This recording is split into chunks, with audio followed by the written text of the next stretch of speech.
بسم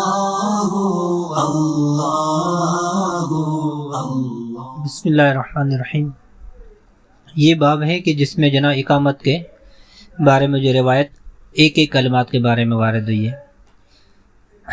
حضرت انس بن مالک سے مروی ہے، وہ کہتے ہیں کہ حضرت بلال رضی اللہ تعالیٰ عنہ کو یہ حکم دیا گیا کہ یشفع الاذان و یؤتر الاقامت، کہ وہ اذان میں کلمات کو شفا یعنی دو مرتبہ کر کے ادا کریں، اور اقامت میں جناب وہ ایک عدد میں کلمات کو ادا کریں۔ اور اسی باب میں حضرت ابن عمر سے بھی مروی ہے۔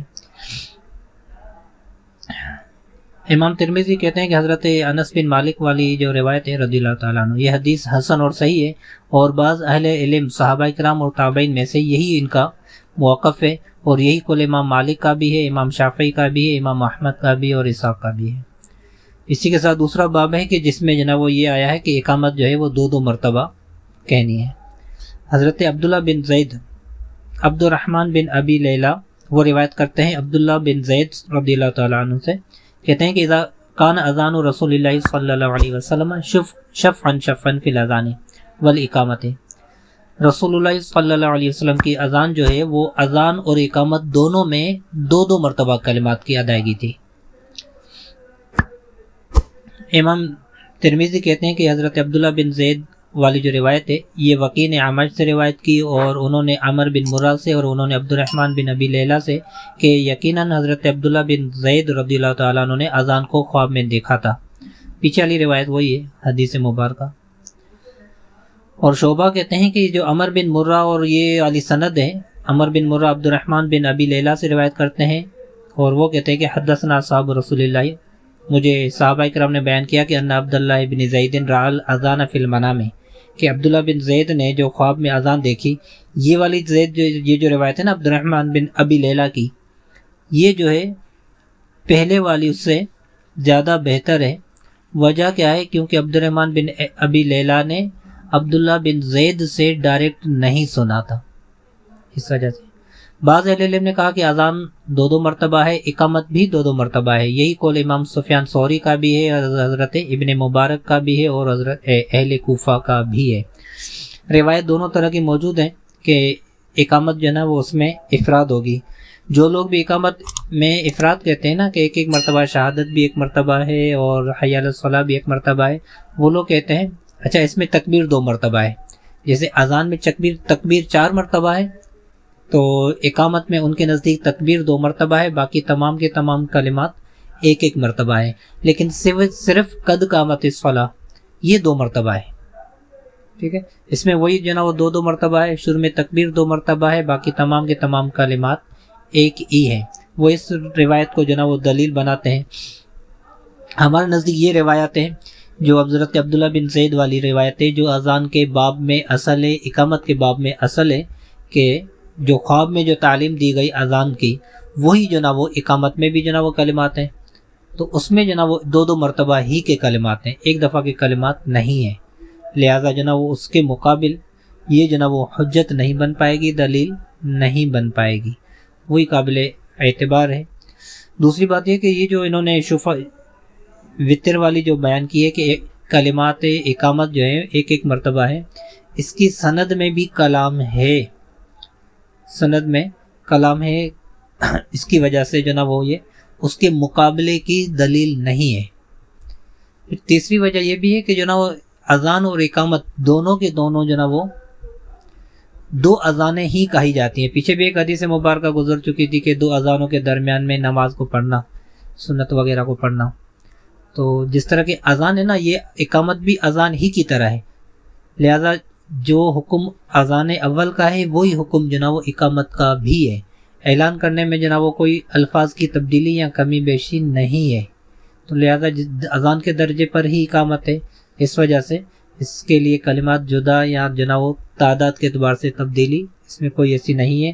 جو اصل دلیل ہے اذان کی وہی اصل دلیل ہے اقامت کی، جس میں جو نا وہ تبدیلی یا کلمات کی کمی بیشی کا کوئی قول نہیں ہے، لہذا 2 مرتبہ ہی ہے۔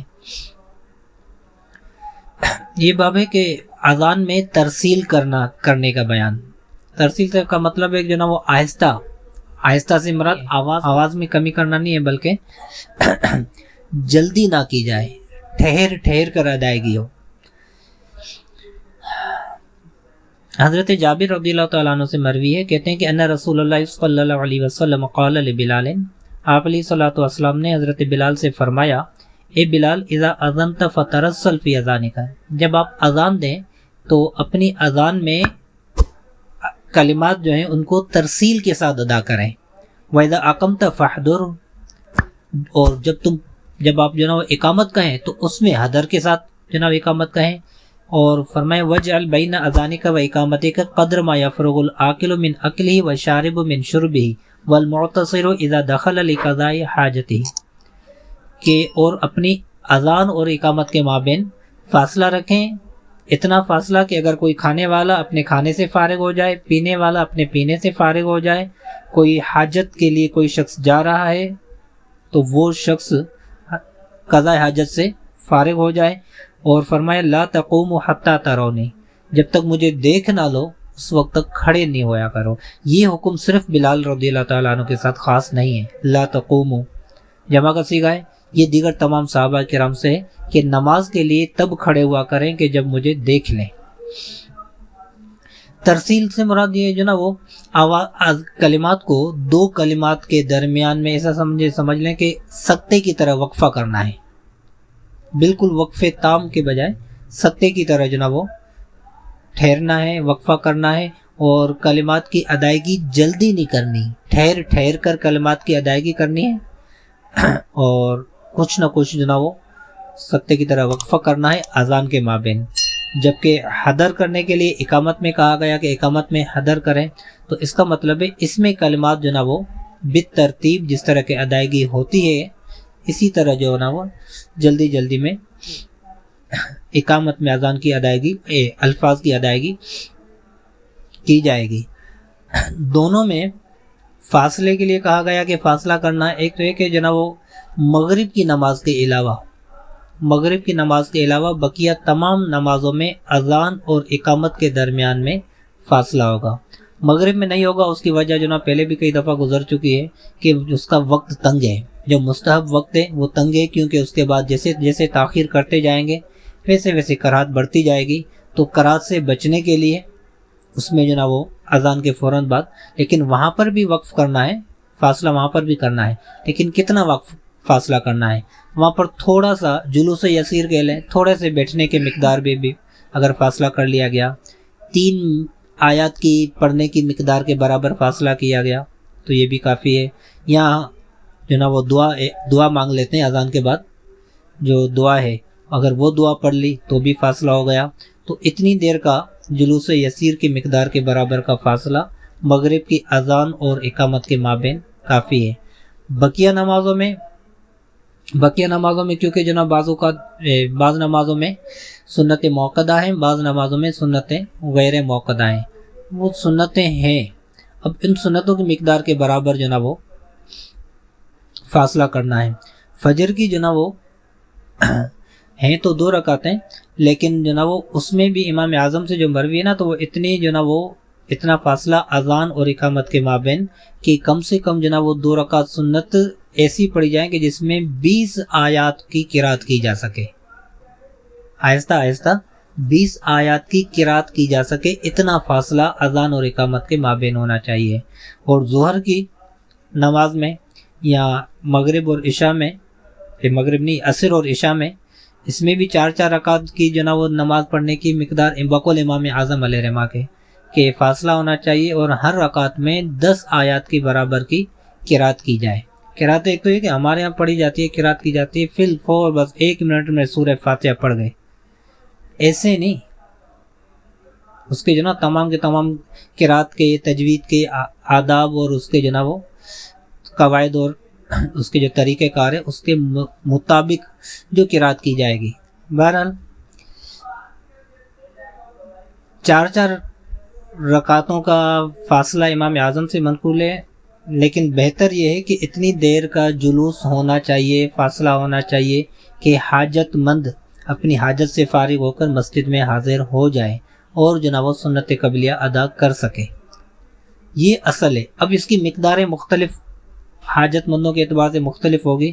اپنے یہاں عرف میں جو نا وہ تقریباً 15 سے 18 منٹ 20 منٹ یہ ٹائم پیریڈ ہوتا ہے، اور یہ بالکل مناسب ٹائم پیریڈ ہے. اتنا فاصلہ ہونا چاہیے تاکہ جو نا وہ اچھا. فاصلہ ہونے کی ایک وجہ یہ بھی ہے کہ 2 اذانیں ہیں نا، پہلی اذان ہے دوسری اقامت ہے. دونوں سے مقصد اعلان کرنا ہے. جب اعلان کرنا ہے نماز کے قائم کرنے کا تو ایک اعلان کر دیا گیا، پھر فی الفور دوسرا اعلان، اس کا کوئی فائدہ نہیں ہے. تو کچھ درمیان میں گیپ ہو جائے، کچھ فاصلہ آ جائے، اس کے بعد پھر جا کر جو نا وہ دوسرا اعلان کیا جائے تاکہ دوسرے اعلان کا اصل مقصد حاصل ہو جائے. ٹھیک ہے، تو اس وجہ سے بھی جو نا وہ فاصلہ کرنا ضروری ہے. تو دوسری ہے کہ سنتیں وغیرہ کی ادائیگی بھی ہو جائے، لوگ حاجت مند اپنی حاجتوں سے فارغ ہو جائیں، کھانے والے پینے والے یا جو نا وہ طبعی حاجتوں سے فارغ ہونے والے. تو اس وجہ سے درمیان میں فاصلہ کیا جائے گا حدیث مبارکہ کے حکم کے مطابق. تیسری بات یہاں پر یہ بھی ہے کہ جو آپ علیہ الصلوۃ والسلام نے فرمایا لا تقوموا حتی ترونی، کھڑے نہیں ہونا آپ لوگ جہاں تک کہ مجھے دیکھ لیں، دیکھنے کے بعد ہی کھڑے ہونا. مطلب ہے کہ اہل سنت کے نزدیک یہی ہے کہ بھائی اقامت بیٹھ کر سنی جائے، جب جناب وہ امام کو دیکھے، امام آئے، پھر کھڑا ہونا سنت ہے. اب اس کی مختلف صورتیں ہیں. امام بعض اوقات ہمارے یہاں امامت کے مصلی پر پہلے ہی منتظر ہوتے ہیں، آگے بیٹھے ہوئے ہوتے ہیں، ایک یہ صورت ہے. دوسری یہ کہ جناب وہ اگلی والی صف میں بیٹھے ہوئے ہیں، جیسے اقامت ہوتی فوراً کھڑے ہو کر جو نا مصلی پر آ گئے. تیسری صورت یہ ہے کہ وہ پیچھے ہوتے ہیں، آخری صف میں ہوتے ہیں، مسجد کے کسی کونے میں بیٹھے ہوں گے، اپنی تسبیح وغیرہ ذکر وغیرہ پڑھتے رہے ہوں گے، اقامت کے دوران کھڑے ہو کر جو نا آگے آتے ہیں. حضور علیہ الصلوۃ والسلام اپنے حجرہ مبارکہ سے جو نا وہ تشریف لاتے تھے اور پھر جو نا وہ مسجد میں آگے تشریف لاتے تھے. تو اس وجہ سے فرمایا کہ جب مجھے دیکھو تو پھر کھڑے ہو جانا، اس سے پہلے نہ کھڑے ہونا. تو طریقہ کار یہی ہے کہ اقامت کہی جائے گی، اقامت کہنے کے دوران اگر امام پیچھے سے آ رہا ہے نا، اب جس صف سے گزرتا ہوا جا رہا ہے اس صف والوں کو کھڑے ہونے کا حکم ہے. اب کھڑے ہوتے جائیں، یہی حکم ہے. اگر اگلی صف میں کھڑے ہوئے ہیں، بیٹھے ہوئے ہیں، تو قد قامت الصلاۃ پر کھڑے ہو جائیں گے، اور وہ بھی ظاہر ہے کھڑے ہو جائیں گے اور مصلی پر چلے جائیں گے. قد قامت الصلاۃ پر کھڑا ہونا ہے. اگر سامنے سے آ رہے ہیں تو جیسے قد قامت الصلاۃ یا حی علی الفلاح پر جو نا وہ جیسے آئیں گے تو اس وقت پوری جو نا وہ جماعت اور مقتدی سب کے سب کھڑے ہو جائیں گے. اصل طریقہ کار یہی ہے، اور اسی کو جو نا وہ امام محمد نے ظاہر و روایات میں یعنی کہ مبسوط میں بیان کیا ہے. اسی کو امام سرخسی نے بیان کیا ہے. بدائع ثنائے میں بھی یہی موقف ہے. کنز الدقائق کی شروحات تبین الحقائق میں بھی یہی ہے. یہاں تک کہ آپ کے جو نا نور الایضاح میں بھی یہی ہے کہ کھڑے ہونے کا جو موقع ہے وہ جو نا وہ قد قامت الصلاۃ ہی ہے. فقہ کی تقریباً تمام ہی کتابوں میں جو نا وہ یہی ہے کہ جو نا کھڑے ہونے کا جو مقام ہے وہ قد قامت الصلاۃ ہی ہے. ٹھیک ہے، تو یہ حدیث مبارکہ میں بھی حکم ہے، اور جو نا فقہا کا بھی یہی موقف ہے کہ جو نا وہ اقامت میں کھڑا ہونا قد قامت الصلاۃ پر ہے. حدیث ضعیف ہے. اتنے سارے فقہا جو اپنے اہل مذہب حنفی کے لکھنے والے امام محمد، ان کی کتاب کا کیا کریں گے؟ بدائع ثنائے کا کیا کریں گے؟ تبین الحقائق کا کیا کریں گے؟ درر الاحکام کا کیا کریں گے؟ نور الایضاح کا کیا کریں گے؟ یہ سب کے سب جو سب فقہاء کرام ہیں، انہوں نے ایسے ہی بس لکھ دیا حدیث کو ضعیف جانتے ہوئے. یہ کتابیں خود پڑھتے ہیں، پڑھاتے ہیں نا. ایسے کہہ دینے سے ضعیف تھوڑی ہو جائے گی. انہوں نے کہہ دیا اور ہم نے بس مان لیا.